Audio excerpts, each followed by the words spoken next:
Baada ya yote yaliyotokea, yote yaliyofanywa, sisi wengine mliotupa dhamana tukachagua njia ya kuliendea jambo hili kwa kutafuta lisirudi tena katika nchi yetu.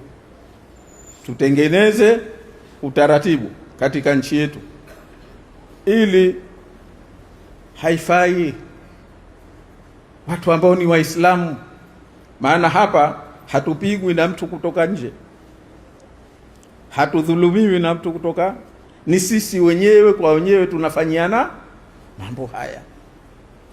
Na wakisha kufanya watu wana kibri kikubwa, anaona jabari, yeye anajiona hodari kwa kufanya dhulma. Lakini tukasema pamoja na yote sisi tuendelee kutawakali kwa Mwenyezi Mungu. Tumekaa kipindi chote, tunawashukuru, tunao viongozi bado wenye hikima wakatuongoza, tukazungumza katika kuitengeneza nchi, si kutengeneza siasa ya chama au ya watu au ya mtu binafsi.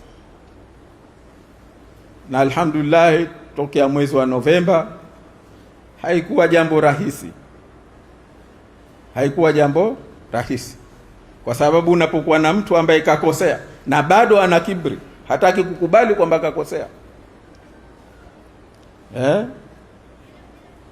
ni shida. Lakini tunashukuru Mwenyezi Mungu kwa tuongoza katika hii subra, tumekwenda.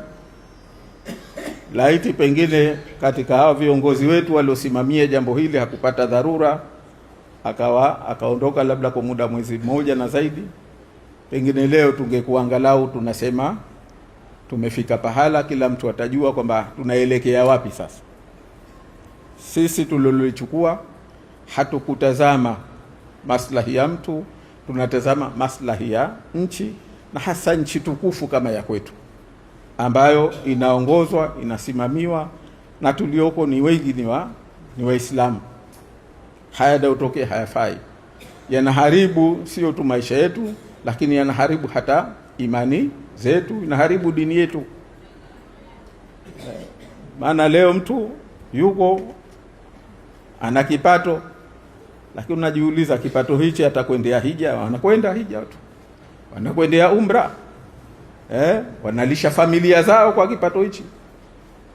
Huu ni mtihani, maana ni ndugu zetu wengine, au sivyo? Kwa hivyo nasema tutafute jambo la kuliondoa hili, na tunamshukuru Mwenyezi Mungu.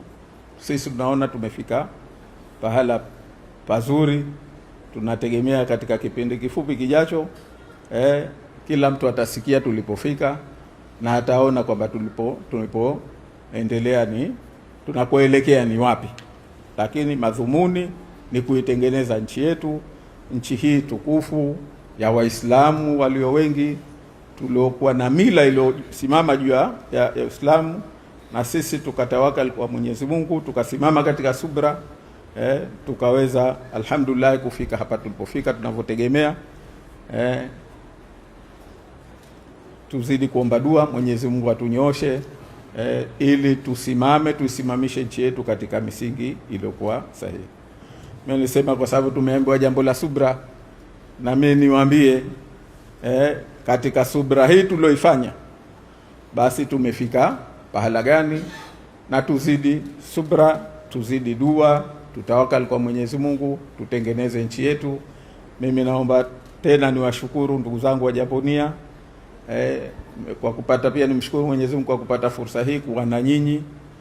Inshallah Mwenyezi Mungu atuwafikishe, tuzidi kuwa pamoja. Assalamu alaikum wa rahmatullahi ta'ala wa barakatuh.